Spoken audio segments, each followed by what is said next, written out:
If you're a Canadian and you're considering leaving Canada and going to another country like Dubai or the UAE, it's absolutely critical that you leave the country properly. The worst case scenario is that you do all of this, you set up in the UAE, you move over there physically, and then the CRA still demands taxes from you. Now, they can do this if you don't cut your ties properly and follow the procedure that I'm going to walk you through. Now, the reason I can make this video is because I just did this. I exited Canada, I paid tens of thousands, close to $100,000 in legal and accounting fees to do this properly, and I paid the Canadian government over 500,000 Canadian dollars in exit taxes.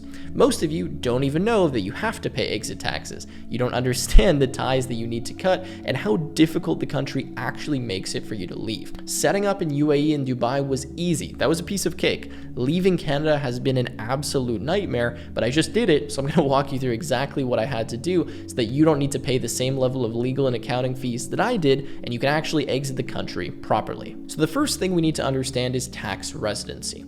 What our goal is to make sure we are not a tax resident of Canada, and ideally we are a tax resident of another place that has low or zero tax. In the case of moving to Dubai, our ultimate goal is to become a tax resident of UAE and to ensure that we are not a tax resident of Canada.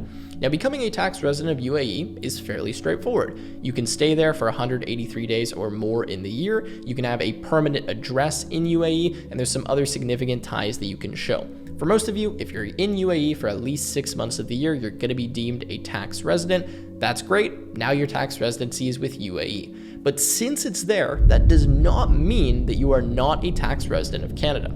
There are significant steps that you need to take to ensure you cut your ties with Canada so you will not be deemed a tax resident.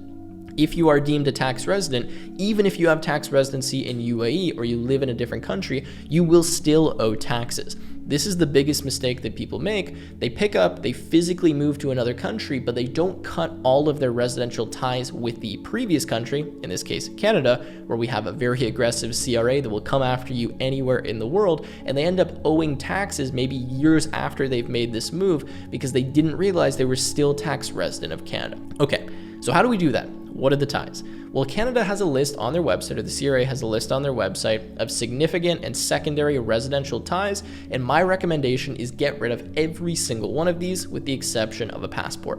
Let's go through them. But first, let me quickly address a common misconception about the 183-day rule that a lot of people get wrong.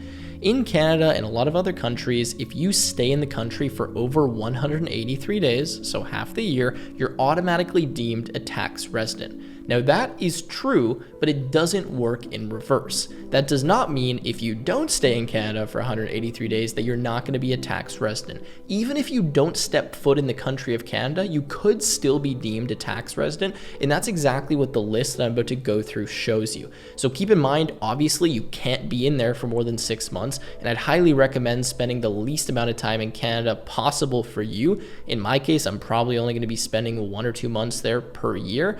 That's fairly safe. If you spend 3 or 4 months, that's probably okay. But when you start even getting close to 183 days, your risk of being deemed a tax resident will significantly increase. And again, remember, just because you're not there 6 months does not mean you will not be a tax resident. Okay, so we start with our significant residential ties. Now this would include a home in Canada, a spouse or a common law partner, and dependents in Canada. So if you have kids in Canada and you decide to leave, you still are going to be deemed a tax resident. You need to bring them with you. If your wife is still in Canada, too bad. You got to bring her with you to the other country to ensure that you're not going to be deemed a tax resident.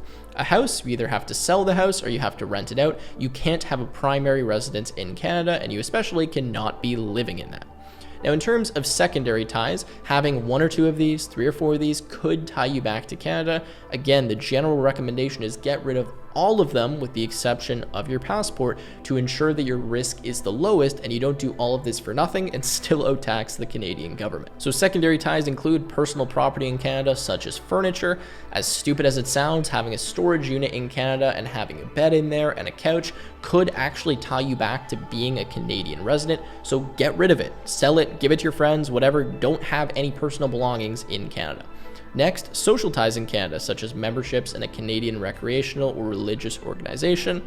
Next, we have economic ties. So if you have bank accounts, credit cards, significant assets, investments, businesses, all of those different things could tie you back to Canada.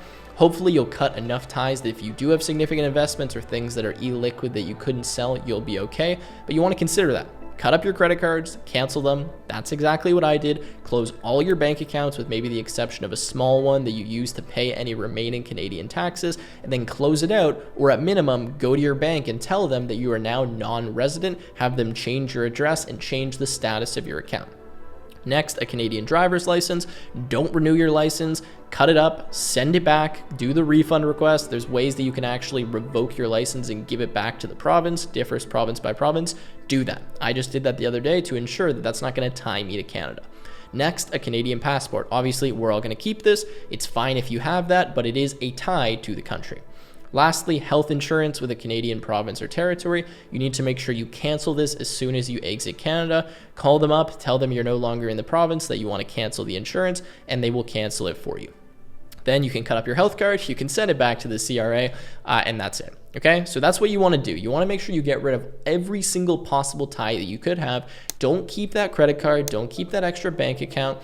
Things like your RSP or your TFSA are okay to keep in Canada, but you do ideally want to move them with you if possible. Yes, that would mean paying a penalty or selling them, but it's better to be safe than sorry. Personally, all of my investments in Canada, I sold and I moved over to the UAE with me. I got rid of my TFSA. I got rid of my RSP. If I had an RESP or any of those other ones, I would have got rid of those as well. You can talk to a professional accountant who can give you advice on those specific topics, but it's very important that you go through and cut as many ties as humanly possible. Now, here's one very important thing to not do when you're leaving the country, and that is to fill in this form, NR73, Determination of Residency Status.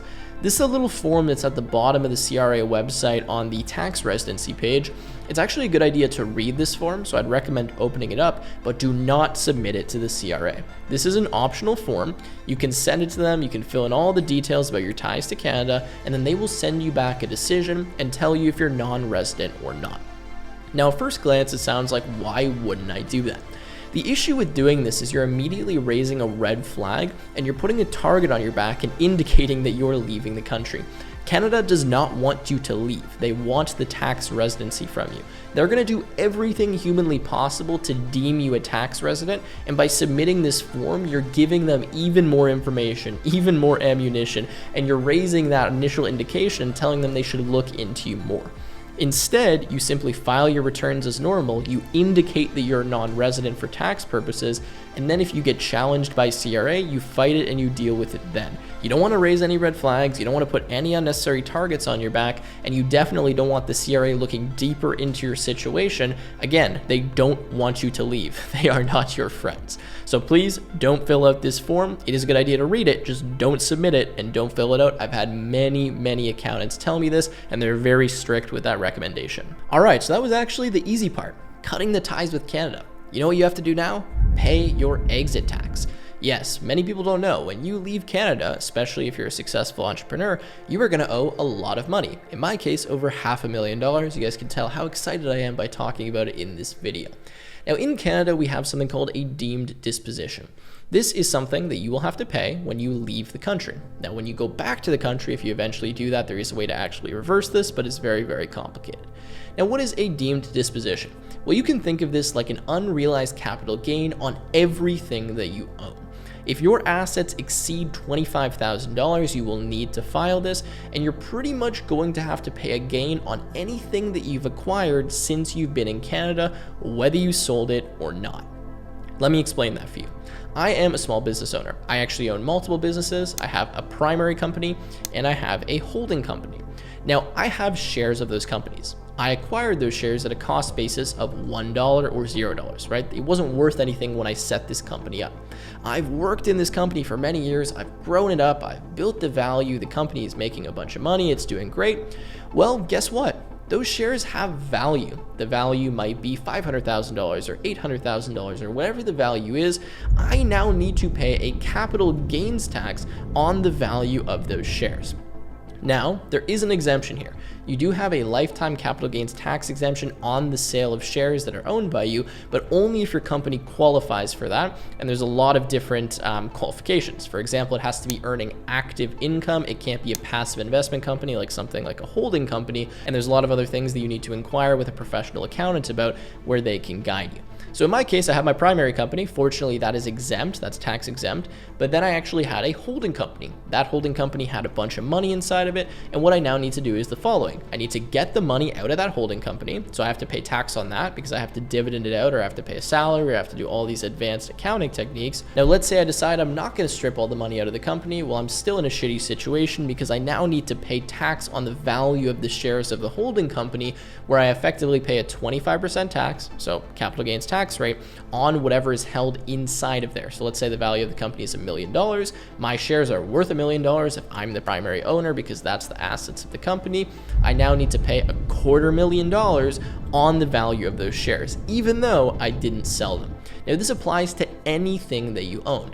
Any investments that you have, a car, a house that you sell that's not your primary residence. So if you're not able to claim the primary residence tax exemption, any asset that you have, any investment that you have, doesn't matter what it is, you are going to have to pay the capital gains tax rate or the deemed disposition on any increase in value since you acquired it in Canada. This is horrendous, especially if you're a small business owner, because you're getting taxed on the value of shares that you're never actually going to sell. Now, what makes this worse? Well, let's say that you have a company and you want to move that over to the UAE. You can't simply take all of the IP and everything inside of the company and just give it to another company. You need to sell it. So I would need to sell the IP and the assets from my main operational company into the United Arab Emirates company or the Dubai Free Zone company, and that now is going to incur another tax. Inside my corporation, there's going to be a corporate capital gains tax on the sale of the intellectual property and the value of the company. Are you getting the idea here?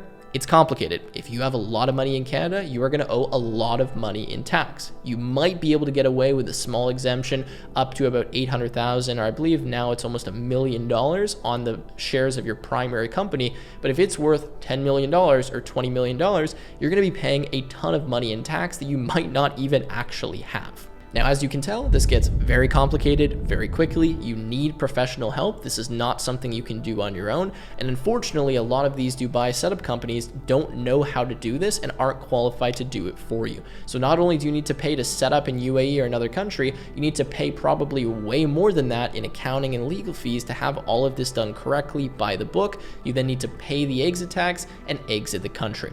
There's different deadlines, there's different procedures and processes based on the companies you have, the activities in the companies, trusts, holdcos, all the stuff that goes on. Your taxes will be different. In my case, I'm not a decamillionaire. I don't have millions upon millions of dollars. My net worth has been slashed by doing this move to Dubai, but it only gets worse over time. Your companies are only going to become more valuable, meaning your deemed disposition, your exit tax, is only going to increase. I encourage you, do this as soon as possible if you are considering moving, because it only gets more expensive.